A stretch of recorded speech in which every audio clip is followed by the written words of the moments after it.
अस्सलाम वालेकुम बच्चों। लास्ट लेक्चर में हमने पढ़ा व्हाट इज इक्विलिब्रियम और उसकी टाइप्स स्टैटिक और डायनामिक। वहीं से हमारी स्टोरी का आगाज होना है। तो स्टैटिक हमने पढ़ा जब बॉडी रेस्ट पे हो, बॉडी रेस्ट पे हो और उस पर लगने वाली फोर्सेस का सम क्या हो, जीरो, यानी उसके ऊपर लगने वाली नेट फोर्स क्या हो, जीरो। तो ये कहलाती है स्टैटिक इक्विलिब्रियम। लेकिन अगर बॉडी मूव कर रही है, लेकिन मूव करने के लिए शर्त है उसकी वेलोसिटी हो यूनिफॉर्म। हमने पैराट्रूपर वाली एग्जांपल पढ़ी, यूनिफॉर्म वेलोसिटी हो, तो उस केस में भी बच्चों हमारे पास जो फोर्स नेट होती है वो क्या होती है, जीरो। और इस हालत को हम बोलते हैं डायनामिक इक्विलिब्रियम। ये हमारे पास हो गया स्टैटिक और डायनामिक। बच्चों जो डायनामिक है उसको दो कैटेगरीज में डिवाइड किया गया, उनका यहां पे थोड़ा सा लिंक है। अब यूनिफॉर्म वेलोसिटी हो सकती है बॉडी की जब बॉडी जा रही हो स्ट्रेट लाइन में, बिल्कुल स्ट्रेट, या यूनिफॉर्म हो सकती है लेकिन बॉडी क्या कर रही हो, रोटेट कर रही हो। बात समझ आ रही, सर्कुलर पाथ में क्या कर रही हो, रोटेट। तो यूनिफॉर्म वेलोसिटी बच्चों कितने तरह की होती है, दो। अगर यूनिफॉर्म वेलोसिटी हो, यूनिफॉर्म वेलोसिटी हो लेकिन हो स्ट्रेट लाइन में, स्ट्रेट लाइन, तो बच्चे इस टाइप का नाम है ट्रांसलेशनल इक्विलिब्रियम। Translational equilibrium. बच्चों याद रखना क्या मैंने बोला है कि वेलोसिटी हो यूनिफॉर्म लेकिन किस हालत में हो, स्ट्रेट लाइन में, तो ये कहलाती है ट्रांसलेशनल इक्विलिब्रियम। लेकिन बच्चों हो यूनिफॉर्म वेलोसिटी, मैं दोबारा वही बात कर रहा हूं, यूनिफॉर्म वेलोसिटी हो लेकिन सर्कुलर फॉर्म में, सर्कुलर मोशन हो साथ, यानी बॉडी यूनिफॉर्म वेलोसिटी के साथ एक दायरे में घूम रही हो, तो उस वक्त बच्चे जो हमारे पास उसकी इक्विलिब्रियम होती है वो कहलाती है रोटेशनल इक्विलिब्रियम। तो बच्चे ये दो बातें आप लोगों ने याद रखनी है, इनका आगे यूज होना है कि हमारे पास जो डायनामिक है उसमें यूनिफॉर्म वेलोसिटी होती है, ओके। और यूनिफॉर्म वेलोसिटी अगर स्ट्रेट लाइन में हो तो वो ट्रांसलेशनल इक्विलिब्रियम, लेकिन अगर सर्कुलर पाथ में हो तो वो रोटेशनल इक्विलिब्रियम कहलाती है।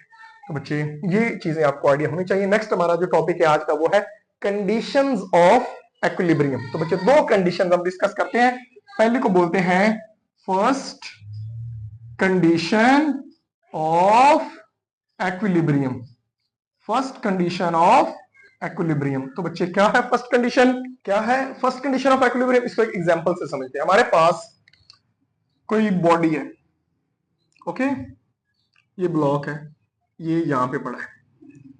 अब बच्चे ये रेस्ट पे है, आपको पता है नीचे लग रही है वेट, ऊपर लग रही है नॉर्मल रिएक्शन फोर्स।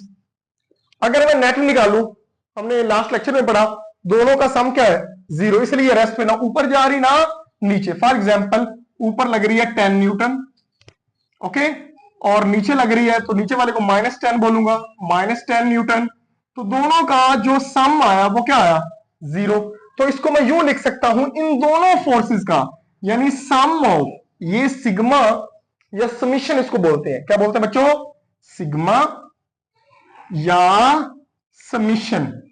ये सम यानी जितनी वैल्यूज है सारी ऐड हो रही है, ये उस चीज को शो कर रहा है। तो दोनों फोर्सेस का जो सिग्मा यानी सम है, all the forces acting on a body is zero, यानी सारी फोर्सेस का सम क्या है, जीरो।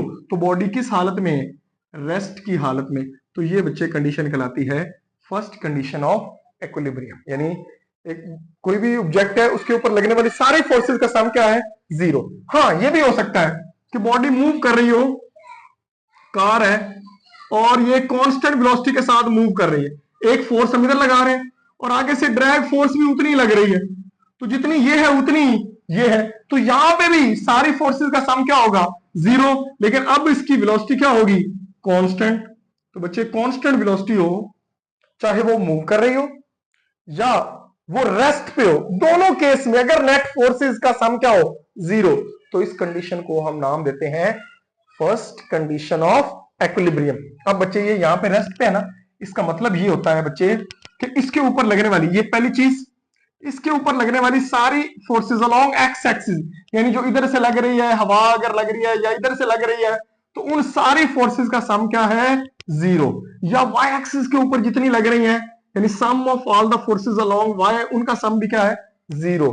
तो ये बच्चे कहलाती है फर्स्ट कंडीशन ऑफ इक्विलिब्रियम, यानी सारी फोर्सेस का सम क्या हो गया, 0। ये तो बच्चे हो गए हमारे पास फर्स्ट कंडीशन ऑफ इक्विलिब्रियम। अब सेकंड भी होती है। अब सेकंड क्या है, उसके लिए आप एक एग्जांपल लें बच्चों। हमारे पास ये कोई ऑब्जेक्ट है, बेटे बात समझना, ये कोई ऑब्जेक्ट है, ये थोड़ी सी समझने वाली है। इसके ऊपर अगर इधर से फोर्स लग रही हो F1, इधर से लग रही हो F1 F2, तो आपको पता है कि दोनों इक्वल और ऑपोजिट है अगर, तो ये कहीं नहीं जाएगी, बॉडी रेस्ट पे रहेगी। तो इसका मतलब है ये रेस्ट पे है, तो आपको पता है ये रेस्ट पे है, तो ये कंडीशन पूरी है, sum of all the forces acting on body is 0। कौन सी कंडीशन है, फर्स्ट कंडीशन ऑफ इक्विलिब्रियम। लेकिन अगर आप इनके लाइन ऑफ एक्शन को चेंज कर दें, फॉर एग्जांपल बच्चे मैं यहां पे एक डायग्राम बना रहा हूं दोबारा, ये एक और ब्लॉक है, एक फोर्स यहां पे लग रही है F1, ये उसका line of action of force है, एक यहां पे लग रही है ये F1 है, ये F2 है। अब बच्चे आप गौर देखो, इनका line of action of force और है, इनका line of action of force और है। फॉर एग्जांपल ये बोर्ड मार्कर है, एक मैं यहां से लगाता हूं, बल्कि यही एग्जांपल है, एक यहां पे लगा रहा हूं ये, और एक नीचे, ये F1 है इधर और F2 इधर, तो क्या होगा, देखा बॉडी ने क्या किया, रोटेट किया।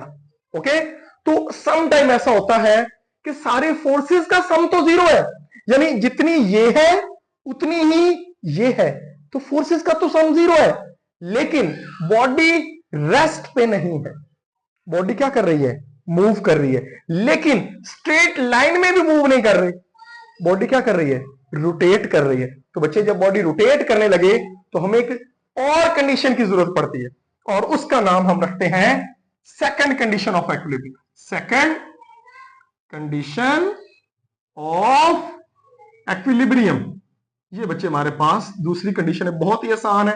तो अब यहां पे जो फोर्सेस का सम है उससे हमारी दाल नहीं गली।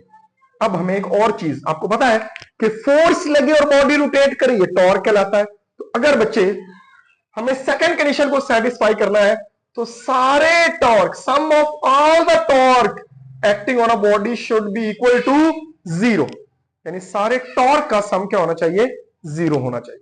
अब इसका क्या मतलब है, अभी आपको बताता हूं। फॉर एग्जांपल बच्चे, हमारे पास ये एक वेज है, उसके ऊपर एक रॉड पड़ी है।